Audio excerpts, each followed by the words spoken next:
Саламатсыздарбы? Мен Атыжан Мыдрис Исаков. Бул жолу жетекчи кызматтарды туш тараптан каптап келаткан жаңы спортчулар тууралуу баяндаган турам. Нурбек Исмаилов, эрежесиз мушташ чебери, Кайманаты Кличко.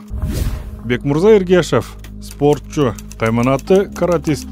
Кылыч Саркарбаев, эрежесиз мушташ чебери. Райым Атраимовдардын үй бүлөсүнө тиешелүү фирманы башкарып жүргөн, кийин Ош шаардык спорт комитетин жетектеген. Талант Капаров, Кайманаты өлмөс, спортчу, маркум Санжар Кадралиевдин тобунда жүргөн. Кийинчерээк КСДПКга ооп, Оштун мурунку мэри Кадырбаевдин тушунда Ош тазалык ишканасына директор болуп отурган. Бактылуу Табакир уулу Оштогу спортчулар арасында Бека деген ат менен таанымал. Эрежесиз мушташ чебери. Мурдара Оштогу Жапалак унаа базарына директор болгон. Соңку бийлик алмашуудан кийин Ош шаардык спорт комитетинин төрагасынын милдетин аткаруучу болуп дайындалды.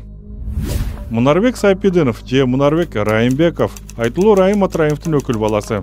2005 жылы бейбаштыкка айыпталган. 2008 жылы ошол эле бейбаштык беренесинин оор түрү боюнча экинчи жолу соттолгон. 2013 жылы Кара Суу районунда шайлоо учурунда атаандаш партиянын өкүлүнө карата ок аткан. 2014 жылы Райымбеков деген фамилиясын Сайпидинов деп өзгөртүп, Сабай айыл өкмөтүнүн башчылыгына шайланган. Бул иликтөө менен мен спортко жана спортчулардын дарегине кымындай да доо келтиргим келбейт. Бирок убакыт, акча коротуп, күн түн дебей китеп окуган адистер четте калып, маанилүү тармактардын баарын спорт залдан чыкпаган мушташ жактар ээлеп баратканы туурабы деген суроону гана койгум келет. Анткени мен жашаган өлкөдө спортчулар саясатчылардын куралы, криминалдын булагы болбош керек деп эсептейм. Сооронбай Жээнбековдун бийликтен кетишине себеп болгон 4 октябрдагы парламенттик шайлоодо мына ушул Айбек Токоев өз айылында абдан маанилүү ролду ойногон. Буга каржы полициясынын Ош шаардык башкармалыгынын пол жуугуч кароолунан өйдө бүт кызматкерлери Токоевдун айылына барып добуш бергени далил. Токоев Финполго ишке киргенден тартып, анын жакын туугандары да өтө тездик менен бая башташкан. Токоевдун тез байыган туугандары булар: ал аялы Чынара Омаралиева, кайнатасы Шамшидин Омаралиев, кайненеси Урниса Жолдошова, тагасы Токтосун Кудайбердиев, тажеңеси Мариякан Жунусова, карындашы Канзада Токоева жана иниси Шайырбек Токоев. Урдаппын бе, мында тура мамиле жасасаң, неге мен артыман эмес? Мен андай кылып берсем, ортобузда чоң чыр жаралып калат да. Негизи ар бир адам бактылуу, бай жана бардар болууга акылуу, бирок байлык мыйзамдуу болууга тийиш. Айрыкча коррупцияга каршы күрөшкөн органдын башчысынын эч жерде иштебеген туугандары аз убакыт ичинде көп мүлк күткөндө байлыктын дареги элге жана мыйзамга мындай түшүнүктүү жана так болуш керек эле. Саламатсыздарбы? Мен Атыжан Мыдрис Исаков. Мындан 6 күн мурун мына жерде ушул Ош Араван жолундагы жолдун асфальттын укаланып жок болуп кетип атканын айткан элем. Мына жол Ош Араван жолу. Ушул жол былтыры күздө курулган эле да, ошондо азыр бир 3 ай өттү. Ушул жолдун курулганына 3 ай өттү. 3 айда бул жол талкаланып жоголуп атат. Мына карагыла. Мында караңыз, укаланып кетти жол. Кыштагы баягы кар менен кошо ээрип атат да бул. Азыр бузу алып салып асфальтты, кайрадан асфальтты оңдоону башташты. Бул деген сөз нени билдирет? Бул жанагы бала ыйлабаса энеси эмчек салбайт дегендин бир далили ушул. Демек, бизде көйгөй барбы? Проблема барбы? Жумуш жакшы аткарылган эмеспи? Сапаты начарбы? Сизге ал жакпай атабы? Демек, аны айтыш керек. Аны кадимкидей эле элге чыгарып айтыш керек, талапты коюш керек, суроону бериш керек. Мен бүгүн Ош аэропортунда турам. Тагыраагы Ош аэропортунун мынау акысыз таянкасында турам. Мынау турган тосмо бул баягы бай менен кедейлерди бөлүп турган тосмо. Мына ушул тосмонун артында кедейлер, чортомандар турушат. Алар ошентип тыгылып, кысылып, орун таппай бири-бири менен мушташып, урушуп туруш керек. Анан мына акча төлөнүүчү жагында кардар жок болсо дагы мынтип аянтынын жарымы бош турса дагы бул жака ошол көбүрөөк орун берилиш керек. Бул ошол Ош аэропортунун элге, кардарларга, адамдарга, Кыргызстандын жарандарына кылган мамилеси ушул азыр. Транспорт министрлигинин балансында турган, мындайча айтканда, аэропортко тиешеси жок жолду Ош аэропорту мынтип тосуп алганга кандай акысы бар? Мен ушуну түшүнбөйм. Эгерде тоскусу келсе, булар стоянкадан акча тапкысы келсе, мунун да стоянкасы турат. Ушуга мындай кылып өздөрү жанагыны шлагбаумду коюп албайбы? Ошол жерден анын акчасын канча керек болсо алып ала бербейби? Мен азыр аэропортко кирбеймин. Булардын жетекчилигинин жанагы жалган жашык шылтоолорун укпаймын. Мен болгону фактыны көргөзүп, сиздерге суроо катары коомчулуктун талкуусуна ушул нерсени коюп бергим келип атат. Мен бүгүн Өзгөндөмүн, Өзгөн шаарында турамын. Бул Ош Бишкек жолунун боюндагы ушул 9 жолдун тоомунда турган жер. Ош шаары менен Жалал Абад шаарынын так ортосунда турат. Мына ушул жер шаар өзү базарга айланып кеткен. Тротуардагы базар, жолдагы базар, көпүрөдөгү базар, бүт базар. Бул жерде базардан башка дээрлик эч нерсе жок, эч нерсе калган эмес десек болот. Азыр мына отурган жер, мисалы, мына Өзгөн базары. Киргенде эле Өзгөн базарына киресиз. Бирок Өзгөн базарынын дарбазасы те наракта калган. Илгерки Туаса базар наракта калган. Азыр андан бери жок эле дегенде 15-20 метр бер жака чыгышкан. Бул жерде дарак эгүү, жашылдандыруу деген тема жок, арык жок, тротуар жок. Эми базардын абалын көргөзүп берейин эми. Мына ошол Өзгөндүн мындай алганда кире беришиндеги базардагы мына абал ушул мына. Мына Өзгөн дарбазасынын илгерки Өзгөн базарынын дарбазасы мына. Муну ушинтип бул өзү негизи бир жагынан караганда бул тарыхый bir bağlılık bolчу. Бул bir тарыхый архитектуралык bir кичине bir мурас болчу.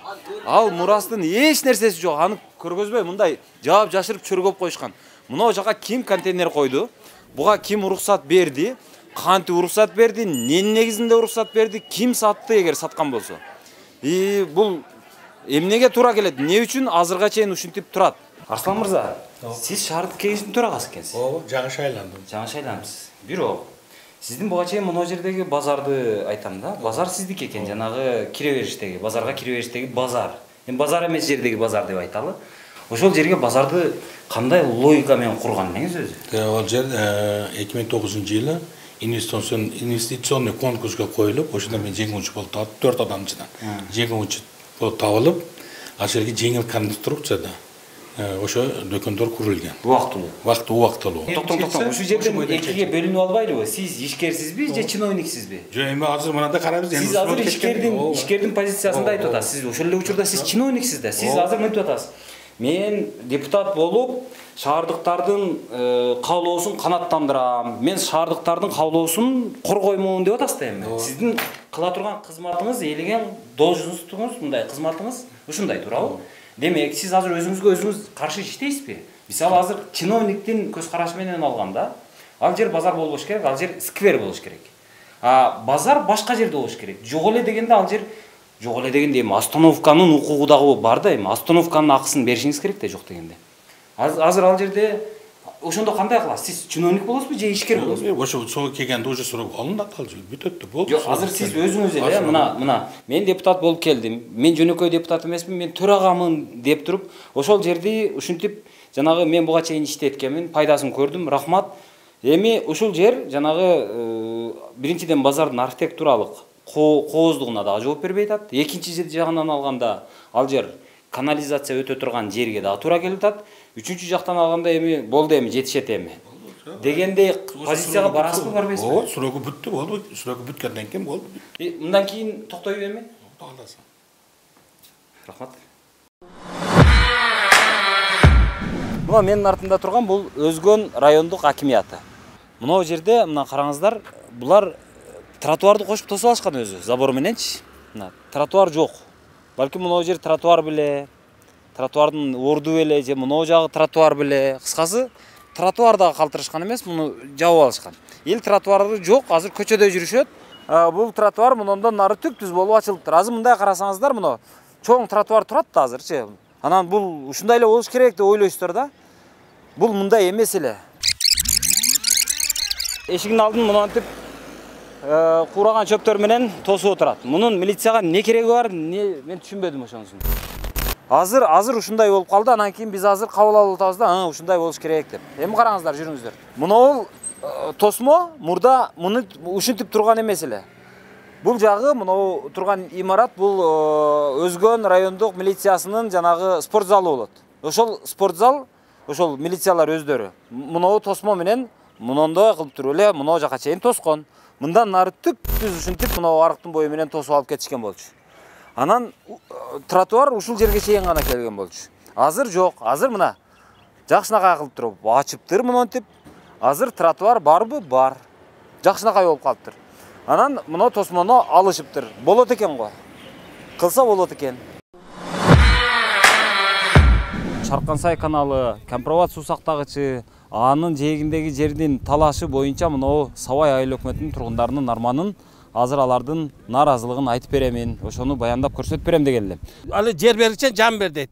Ушу мен мына 60га чыктым, жанды бербейм мен бул жерди неме кылсачы, бийлик берген менен бербейм мисалы үчүн. Бул Сабай айыл өкмөтүнүндөгү жер, Кемпироват жактагы жерди сабайлыктар жакшы пайдаланчу эле, сабайлыктарга жакшы пайдасы тийчү эле. Ол жерди Өзбекстанга өтүп кеткениге биз абдан капабыз. Креслода отуруп алып эле, көрүп билбей эле кол коюп кое бериш оңой эле иш болсо керек алар үчүн. Өз көзү менен көрүп, биз менен жолугуп, анан кийин түшүндүрүп кетсин. Не себептен өттү атат? Неге андай кылып атышат? Бизге караңгы болуп калды бул жагы. Эл ызылдап азыр бизге барган себеби кандай биз туулуп өскөн жерди берип коебуз деп ызылдап атышат. Эң туура сөз. Я бүгүнкү күндө 50 гектар эмес 5 соток жер бере албай атасыңар ака, 50 гектар жерди берип атат ака. Дыйкандар ата бабаларыбыз дыйканчылык кылып эгин эрип жер айдап жүргөн жерлерибиз сай лоток курулгандан кийин ал жакта калып кетти. Ал жактар неге талаш болбойт дейм да. Депутаттар Азыр мүмкүн болушунча элдин үнүн уккандай болдук. Азыр эч бир үн жана кесилбейт, кескиленбейт. Ушул кандай болгон болсо ошол бойдон азыр эфирге беребиз. Анан муну ошол чоңдор өздөрү көрсүн, анализ кылсын, эл дагы көрсүн дегендей. Барыңыздарга ошол ачык маалыматты алып бергенге аракет кылдык. Биз менен болуңуздар. Буга чейин кошуна Тажикстан карызын төлөө үчүн Мургап районунун Кытайга 49 жылга өткөрүп бергенин укканбыз. Кыргызстан мына ошол тажик мисалын кайталабоо үчүн кандай кадамдарга барыш керек деген суроо менен Нива Яо аттуу Гонконгдук окумуштууга кайрылганбыз. Кыргызстан карыздарды кандай шарттар менен алганын азыр так билбейбиз. Кытай өзүнүн насиякештерине өтө так жана түшүнүктүү шарттарды койгон. Мисалы, Латын Америка жана Африка өлкөлөрүнө карызды өз убагында төлөй албасаң, анда биз өзүбүз курган долбоорлорду кайра өзүбүз иштетебиз. Короткон акчабызды өзүбүз чыгарып алабыз дешет. Буга жакында эле Шри-Ланкадагы окуя күбө болот. Ал порт Шри-Ланканы батыш менен байланыштыра турган эң маанилүү жолдордун бири болчу. Эми Кытай ал портто каалаган жасаса болот. Кааласа аскер база куруп алат, кааласа жүк ташуучу порт кылып пайдаланат. Айтор Кытай насияга берген акчасын эми өзү каалагандай кылып чыгарып алса болот. Мына ушундай эле көрүнүш Борбор Азия мамлекеттеринде да орун алышы толук мүмкүн. Бул биздин акыркы маегибиз болбойт деп ойлойм. Дагы ушул Кыргыз-Кытай алакалары тууралуу деги эле Борбор Азия менен Кытайдын ортосундагы алакалар боюнча мен сиз менен бат-баттан ушундай маектерди алып турам деп ойлойм. Рахмат. Ош шаарынын мэри Алайдан келген. Ош облусунун губернатору Каракулжадан келген. Экөөнүн тең шаарда үйү жок, биз билген маалымат боюнча. Азыр шаардын мэри чыксын дагы мынау жерге жакшылап особняк салып алсын. Губернатор чыгып, мынау жер бош экен, ушул жерге жакшы бир хан сарай салып алсын. Болот экен. Бул мыйзамдуу экен. Мыйзамдаштырса болот экен. Анын жакшы мисалын мына Сейитбек Аматов деген тетиги айыл чарба техникумунун директору көрсөтө алды. Техникумдун короосуна тетигиндей кылып 5 кабаттуу үй салып алды. Биз бүгүн мына ошол техникумдун директору Аматов Сейитбек Юсупович жөнүндө айтып берген турабыз. Биз менен болуңуздар. Окуу жайга 1991-жылы Аматов Сейитбек Юсупович директор болуп дайындалган. Андан бери 30 жыл өттү. Ошол 30 жылдан бери ордунан жылбаган Аматов техникумга биротоло үйлөнүп алгандай. Ал менин үйүм. Анан мен үй кылып ошол жерде учетто турам. Мен албаганда башка бирөөлөр алат эле. Шаардык мэриясы Ош айыл чарба техникумунун короосундагы мугалимдер үйүн ошол эле окуу жайдын директору Сейитбек Аматовдун менчигине өткөрүп берүү тууралуу номер 1440 чыгарган. Ал учурда Ош шаарын айтылуу Мелис Мырзахматов башкарып турган. Айтып атпайм, азыр мыйзамдуулук жагын караш керек. Бирок ал Аматовдор алдыбы жокпу, мен эсимде жок. 2007-жылы Ош шаардык мэриясынын кезектеги токтому менен ошол эле Мээрим паркынын ичиндеги спорт аянтыда Аматовдун карамагына өткөн. Бирок Аматов ал жерде 2017 жылы 7 декабрда Айтулуу Райымбек Матраевдин жеңесине Тагыраагы жогорку кеңештин депутаты Искендер Матраевдин аялы Минабар Жумаевага саткан. Аматов ал жерде алганын да, аны Искендер Матраевдин аялына сатканын да жашырбайт. Ага мен сатканмын, мага берген ал жерде приватизация кылып. Азыр коррупционерлердин түн уйкусун бузуп, четинен кармап, кустуруп аткансыган Камчыбек Ташиевдин Ата журт Кыргызстан партиясы да 11 апрелдеги жергиликтүү кеңештин шайлоосунда дал ушул имаратты штаб кылып отурду. Мамлекеттик мүлктөргө талаптануучулук кылган мамлекеттик кызматкерлердин баарын бирден текшерип чыгабыз. Алардын келтирген зыяндарын кайра бюджетке кайтарабыз. Мына ушул тротуар бир жакшына келатып эле мына жерге жеткенде тосулуп калат. Жок, тротуар жок мындан ары. Дуал. Себеби бул жерди мына Ош агрардык институтунун ректору Сейитбек Аматов ушинтип дуал кылып тосуп алган. Аматовтар мына Кытай консулдугунун жанындагы ошол тротуарды тосуп алган территорияны азыр ачтырып атышат. Бул деги эле Кыргызстандагы мыйзамдуулуктун жеңиши. Мыйзамдуулук кичине болсо дагы, жок эле дегенде бир кичинекей территорияда болсо дагы мыйзамдуулук орноду деген сөз бул. Баткендин көрүстөнүнө кетип атабыз. Ошол жерде азыр бир нече балдар азыр эле жерге берилди деп атышат.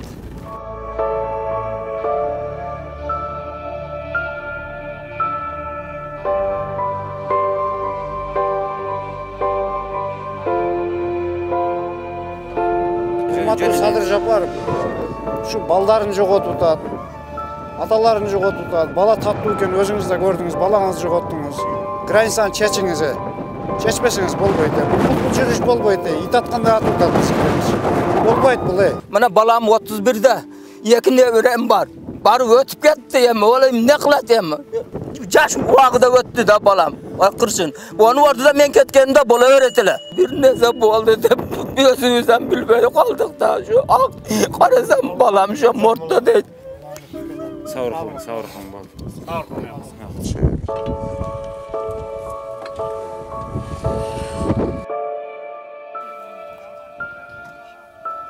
Азыр буякта дагы 2 орун казылып турат экен. Мына жакта азыр 1, 2, 3, 4 Аракта дагы 4 экен. 4 азыр. Кыскасы мына азыр кичинекей көрүстөн мына жаш балдар менен толуп атат азыр. Болгон азыр мына бир бурчта кичине орун калып тур. Мыналардын бардыгы. Азыр балдар ушул жай казгандан бошобой калган окшойт балдар. Бир тууганыңызбыз.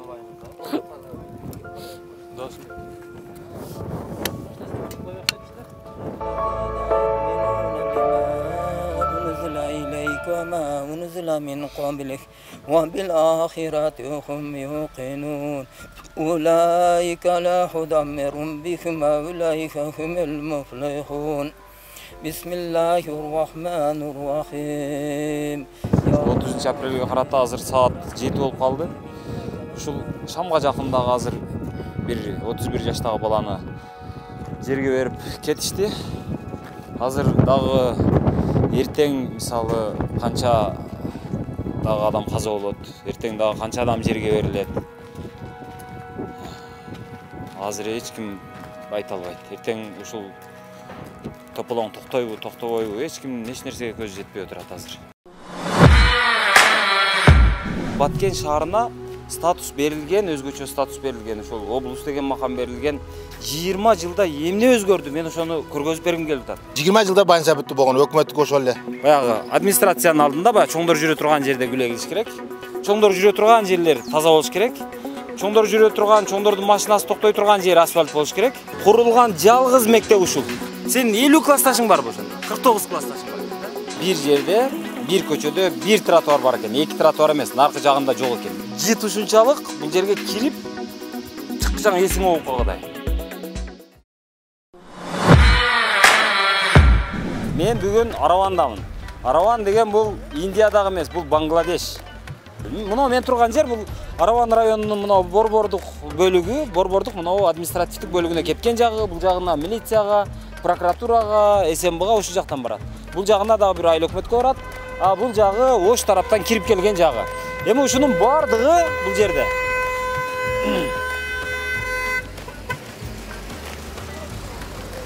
Бул кишинин машинасы бир сигналды басып койсо өчпөй коет экен. Мына азыр биз Оштон келип, мына келип эле сол жака бурулдук. Сол жака бурулганда мына жакта бир дагы тротуар дагы жок. Мына 400 метрге чейин мына койбош керек дейт. Коюлат. Бул жерде бир дагы мамлекеттин дагы башка дагы эч кандай закон иштебейт. Бул жерде түшүнүк гана иштейт, муктаждык гана иштейт. Мына жагына келиңиздер.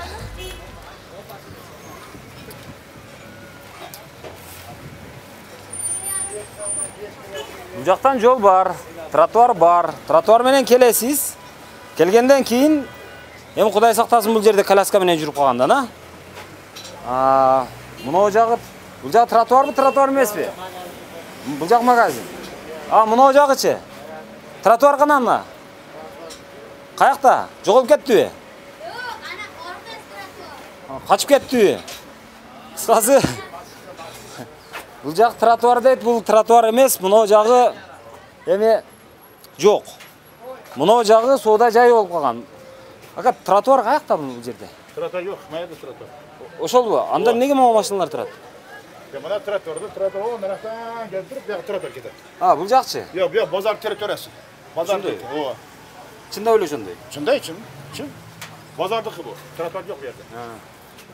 Бул мыйзамсыз болсо, анан бул жерди алып койгонго эмне жолтоо болот? Бул жер мыйзамсыз, жөн эле ал деп эле алып койсо болбойбу? Мындай алып сүрүп эле. Болгарка, бир болгарканын күчү жетет өзү болгонуч. Жок, мурда болуп калса, азыр бир болгарка да болгонуч.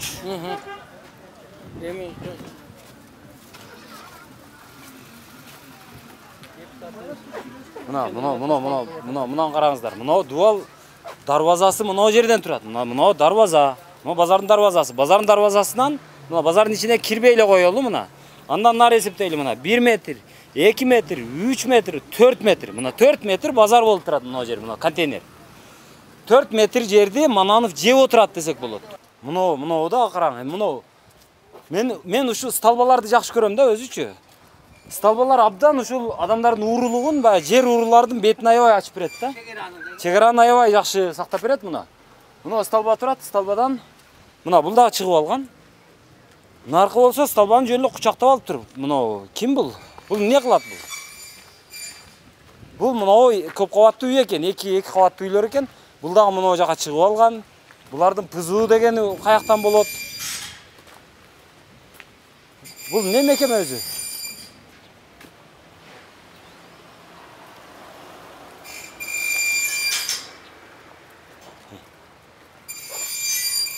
Столба жок, көрүнбөй жоголуп кетет экен бул. Бул эмне бул? Болуп калганда столбой. Столбой болуп 10 жыл 15 жыл болуп. Бул баягы бандиттер отуруп чай иче турганбы мындай жашырын? Же байлар отуруп, коррупционерлер отуруп. Мен бүгүн Ноокат шаарындамын. Мына жолду мындай кылып сызышкан дагы жолдун четин. Мына. Бул Минтранстын балансындагы жер. Ушул Минтранстын балансында турган эле кадимки трассанын боюн кимдир бирөөлөр кадимкидей мындай баягы жашыл жилеттерди кийгизип, бул жерден адамдарга келип токтогон машиналардан акча ала турган кылып алышкан. Мен азыр башым жетпей турат. Бул жалпы колдонуудагы жер, жалпы колдонуудагы жол, жалпы колдонуудагы жол коммерциялык максатта пайдаланылбасын деген мыйзам бар. Бирок ага карабай бул жерден азыркы күнгө чейин бир нече жылдан бери акча алынып келатат. Жилетти ким берди сизге? Өзүм. Өзүңүз алып, өзүңүз эле акча алып атасызбы? Жок. Ким? Жетекчиңиз ким, шебиңиз ким? Жолдошуп. Жолдошуп ким? Өтүп кетти, ал киши билбейм азыр. Ал өлүп калды. Сиз иштеп атасыз. Акчаны кимге берип атасыз аны? Балдарына берип атам. Балдарына? Балдары ким ал? Гүлназ деген. Гүлназ деген? Кыз бар. Ал сизге эмне бирдеме документ бердиби? Мынаны көрсөтөсүн. Пенсия бар. Кана көрсөтүңүз. Бир жакшынакай Жолдошева Гүлназ дейт, ИНН номуру бар экен. Бул жолду ал сатып алыппы? Аренда бер. Арендага ким бериптир буга? Өзүнөн сураң бар. Өзүнөн сурайлы, телефонун бересизби? Менде жок анын номери. Кантип байланышасыңар? Өзү келет анча-мынча. Бул митинг азыр Өзгөн районунда болуп атат. Булар Кадыралиевтерге наразы болгон адамдар, Кадыралиевтерден жабыркаган адамдар. Алардын айтканына караганда Кадыралиевтер мындан бир нече күн мурун буларды жайлоого барып сабап кетишкен. Андан азыр 2 адам ооруканада жатат экен, бирөөсү катуу жабыркаган, оор абалда дейт, а бирөөсү тилден калган. Азыр сүйлөй албай жатат. Балам başım mınanlar kalkala taşlagan. Mınanlar terp verdi balam başım. Мен начальнигимен, роудун начальнигимен мыйзам чегинде чара көрүлөт. Аларды жоопко тартабыз. Мен бүгүн мына Оштогу облустар аралык ооруканада жүрөмүн. Бул жерге бир нече адамдар бир нече күндөн бери чакырып атышкан.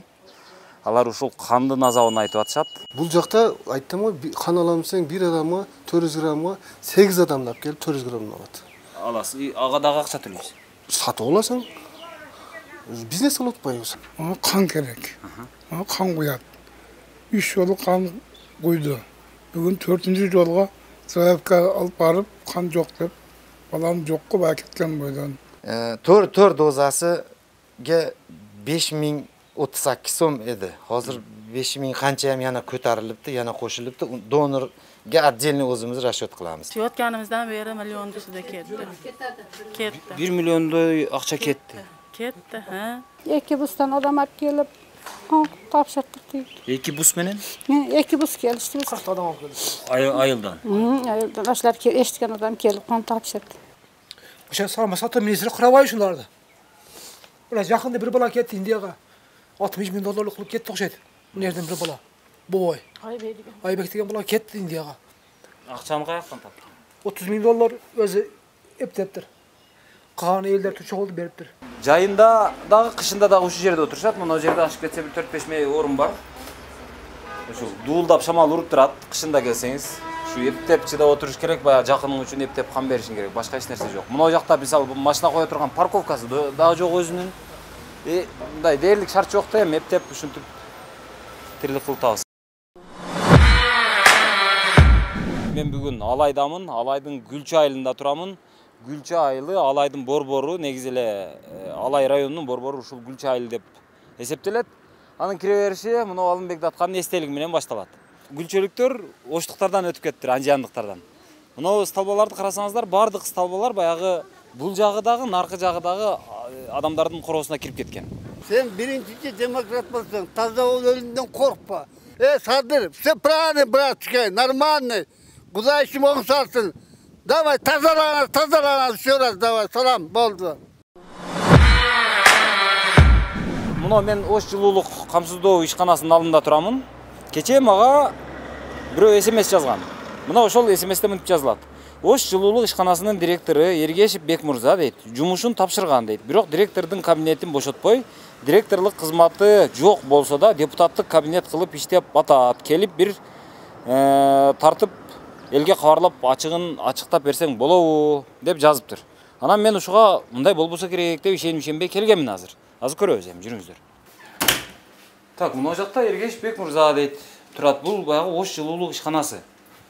Анан бул жака бул депутат болуп шаардык кеңешке шайланып кеткен. Шаардык кеңешке шайлангандан кийин анда ал жанагы кабинетти бошотуш керек, кызматын таштап кетиш керек да. А бирок бул кабинетин бошотпой эле отпускага чыктым деп азыр жок дешип атат мына кара. Ош шаардык кеңешинин депутаты Эргешев Бекмурза Аскарбаевич жеке суроолор боюнча кабыл алуу күндөрү деп кадимкидей график илип алыптыр го. Бул өзүнө кабинет кылып алган бул. Бул жерде биз мына Бекмурзага келдик эле. Ал депутаттыкка кеткен да, туурабы? Анан кабинетин кайра депутаттын кабинети болуп калабы, директордун кабинети? Жок. Ал жана табличка илип алып турган, ал жумушка келдиби, келбейт азыр? Азыр ошо эсседаженияда жүрөбүз ошо. А бирок депутаттын кабинети деп кабинетке илип алган жана табличканы. Бул өрөө дейм да? Кандай болот? Бул депутатпы же директорбу, мен түшүнбөй атам. Депутат. Анда бул кабинетти депутатка бердиңиздерби сиздер? Жок. Эми муну бирөө кой деген бир кожо болобу же жанагы Ташиевдин партиясынан ким депутат болсо, ошол жерде эреже мынтип ошону айланып өтүш керекпи? Эми болду кылыш керек да, мындай эреже десек, анда бардыгыбызга бирдей эреже, бирдей иштесинчи ушуну. Мына элдин бардыгына мына адилеттүүлүктү орнотом деген мына Ташиев мырза, Садыр Жапаров мырза ошого окшогон нерселерди мындай көзөмөлдөп койсоңуздар, болот эле да, уят да болбосочу. Мен бүгүн Бишкектеги эки башка дүйнө жөнүндө, эки башка жашоо образы, эки башка шарт тууралуу айтып бергим келип турат. Мен жана айткандай, мына байлыкка каршы эмесмин. Адамдар бай болуш керек, бай болгонго бардыгыбыздын акыбыз бар. Бирок ким кантип байды деген суроо бар да. Бул жердеги байлар кимдер? Саясатчыларбы же бизнесмендерби? Бул жакты ичкерин бир тартып көрүп келсек дедик эле. Неге? Закрытый? Кытайдан алган карыздарыбыздын баардыгы ушу жерде жаткандыр балким. Каяктан билебиз? Баягы айылдарда бүтпөй калган мектептер, сапатсыз бүткөн көпүрөлөр ушу жерде жаткандыр азыр мына бирөөнүн мисалы бир айылда курулбай калган көпүрө, ал бирөөнүн мына жердеги терезеси. Балким.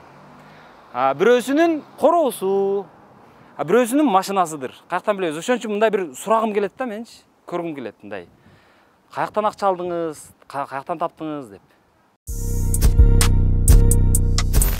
Келгиле дедим. Бизге жер бербейт, акчабыз жок. Бизге деле жашоо керек, келе бергиле дедим.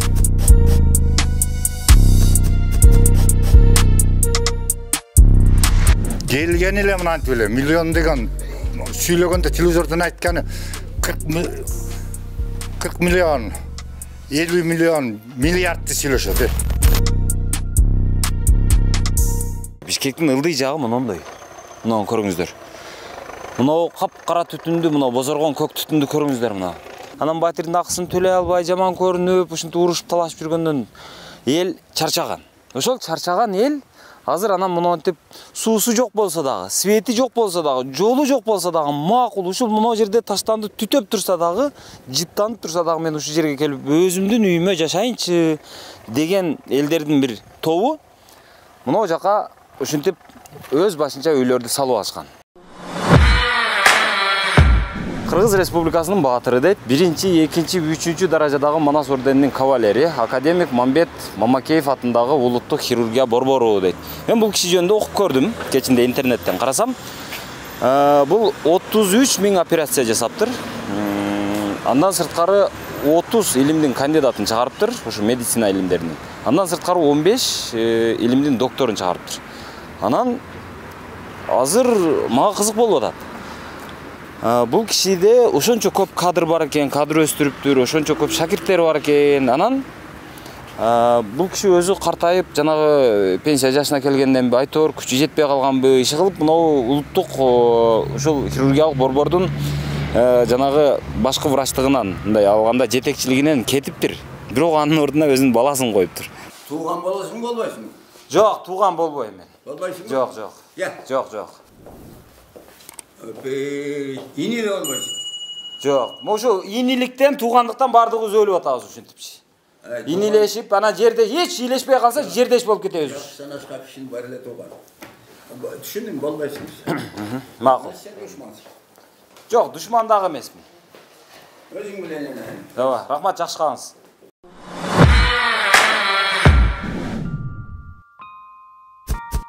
Тартып атат, тартсам эмне болуп тур? Болбойт. Неге болбойт? Кыргыз улуттук университет болсо дагы ар бир корпусунда даратканы менен көйгөй аябай чоң. Имарат курулган, ошо орнотулган терезе окшойт. Терезелик касиети кетип, мына отун болуп калган, куурай болуп калган, тараша болуп калган. Ким айтты? Саат керек. Кана, ким айтты ошентип болбойт деп тарткан? Бизге айтты мына, бизде инструкция бар. Алып келиң ошол инструкция. Эмнеге алып келем? Арт искусство, эмне бул? Ушуну бир портерге жүктөп бар, алып чыгып бар, мусорго таштатып ийчи дегенге жеткен, ошого акылы жеткен бир киши жок ушул улуттук университетте. Бул жетекчилер мындай бирдемени жетектеп, муну мындай кылам, тигиндей кылам, муну мынтип бүтүрөм деген бир амбиция менен келеби, же жөн эле жок мен жетекчи болуп отурушум керек деген эле амбиция менен келип алабы? Саламатсыздарбы? Азыр Кыргызстанда шайлоо мезгили, шайлоо учуру, шайлоо өнөктүгү болуп атат. Анан ошодон улам жанагы президент айтып атат, шайлоолор бардыгы мыйзамдуу болсун, шайлоодо жанагы административдик ресурс колдонулбасын дегендей сөздөрдү эң жогорку трибунадан туруп айтып атышат. Азыр эми ошол кандай аткарылып атат? Бир мына азыркы Азаттык партиясынын ушул Оштогу үгүт ишинин мисалында азыр көргөзүп берели. Булар Кандайсыңар? Кайсы факультеттесиңер? Аллахтан башка эч фактан, а? Педагогика факультет кайсы группа? НО1-21. НО1-21. Сабакка учур эмеспи азыр? Сабак учур, бирок сурап алып келди бизди. Сурап алып келишти. Агай өзү. 2010-жылы парламент Идаев Бекмырза агай. Бекмырза агай, э? Чында эле. Кимдер жана көп бир кoro болуп өтүп кетип аткандар го? Бул жакта жок, ушул жакта. Бирок ошол учурдагы бийлик Студентсиңер азыр? Үч эркекти көтөрүп турган партия. Атамбаев эч ким акылында болгон жок. Туудабы? Туудан келдиңерби? Кайсы группа? Жок, жөн эле. Ошон үчүн мен Жөн сабак эмеспи? тамашалашып айтып коем. Чоң күрөш бар, ошо күрөштө жеңип чыгабыз. Бул жерде жакшы сөз. Ушундай, бая мен толук жоопкерчилик менен айтам. Бир кoro студент мына жерге келген. Бирок студенттердин бир жакшы жери бар. Кел десең келип коет, анан качып кетишет бардыгы. Азыр бир 5-6 калышыптыр ошодо, а? Мен бүгүн Өзгөндөмүн. Мына менин артымда турган имарат Өзгөн шаардык мэриясынын имараты. Анан ушул мына көрүп турасыздар, Өзгөн шаардык имараты өзү мына тосмо менен тосулган, анын ичи, ошол короонун ичи бүт ушул мэриянын жери деп эсептелет. Мына ошол мэриянын жеринин ичинде Кыргыз Республикасынын Жогорку Кеңешине номер 12-чи Өзгөн шайлоо округунан депутатка талапкер Элмурза Сатыбалдиевдин штабы дейт. Элдин добушу чоң жоопкерчилик дейт. Şu elдің doğuшу чоң жоопкерчиликте бардыгы эле айтып атышат. Азыр мен айтайын деген мындай да. Мына ол мэриянын имараты. Бул дагы мэриянын имараты. Мына мен турган жер бардыгы бул мэриянын короосу. Мына жерде мэриянын машиналары турат. Ушул мэриянын короосунун ичине Элмурза Сатыбалдиевка штаб ачканга ушул Өзгөн шаардык мэриясы уруксат берип атат. Ушул келишим шарттарына ылайык жер участкасынын мөөнөтү бүткөнгө чейин келишими жокко чыгарылбастан башка 3-чү адамга берүүгө укугу жок дейт. Су арендаға берген укугу жок. Жок экен. А бул бүгүн канчасы шайлоо качан башталды? Үгүт иштери 28-ден башталды. 28-ден башталды. Бүгүн 29, 30, 31, бүгүн 11 бүгүн. 10 болду. Ошондо 13 күн мыйзамсыз отурган болду. Өлкөдөгү көмүр таңкыстыгына эмне себеп болду? Жылда кенен чонон сатылып жаткан көмүр быйыл эмне үчүн бензинден бетер дефицитке айланды деген суроолорго жооп тапканга аракет кылабыз. Май менен июнь айы эмнеге иштелбейт? 96 багала нарынга күнүгө суракта жүрөт. Иштин баары токтогондо. Мен бүгүн кара кечедемин. Баягы улак тартышкандай болуп, мына жерде кезек талашкан машиналардын картинасы кудум ушул жерде тартылган экен. Айда даже камсыз болбойт, жетпейт азыр. Бас болот да жетишсиз ой. Башка жакта каарынбайлы койсун. Чейекте көмүр жок районун центринде мына. Саламатсыздарбы? Мен Бишкектемин. Кече сиздерге сөз бергенмин. Ушул иретсиз Бишкек деген теманын алкагында бул Бишкек шаарындагы бүт мыйзамсыз курулуштарды четинен алып көрсөтөм дегенмин.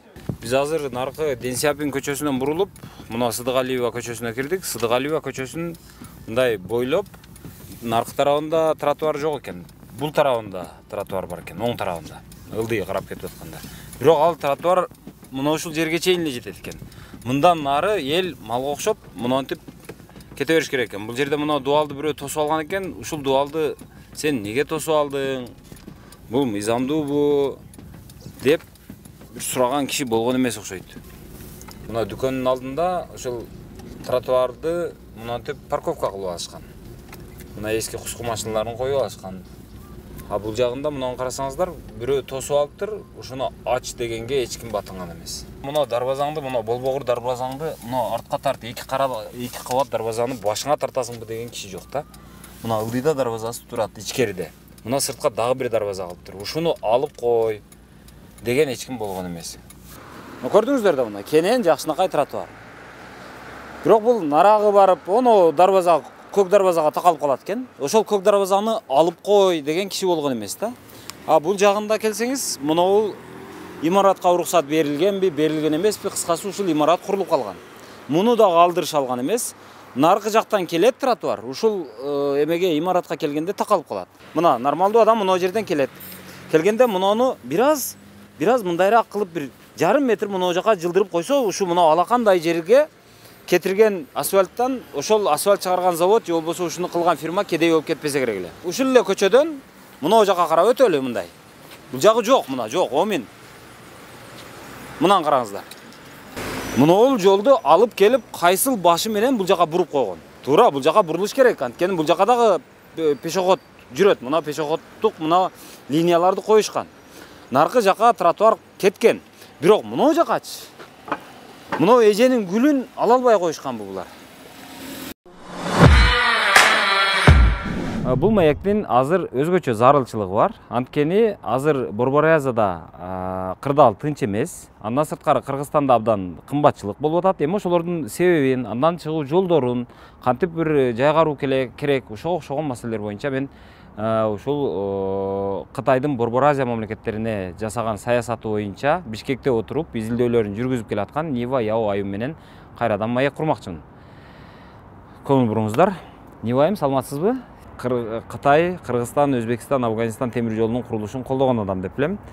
Кандай деп ойлойсуз? Азыр ушул темир жол маселеси Кытайдын күн тартибинде барбы, жокпу? Мага жеткен акыркы маалыматка караганда, темир жолдун кенендиги боюнча Кытай менен Кыргызстандын ортосунда орток пикир табылды. Жол Кытайдын стандарттары менен курулмай болду. Бул абдан жакшы. Анткени жүктүү Казакстандагыдай бир вагондон экинчи вагонго кайра жүктөө түйшүгү болбойт. Ошол эле учурда Кытай, Кыргызстан, Өзбекстан долбоорун Өзбекстан да кошумча каржылоого макулдугун билдирди. Анткени Өзбекстан өзүн Казакстанга атааңдаш боло алчу өлкө катары көрсөтүп жатат. Себеби алар темир жолду түштүк-чыгыш Азия багытына карай улап, жаңы соода жолдорун ачууну көздөп турушат.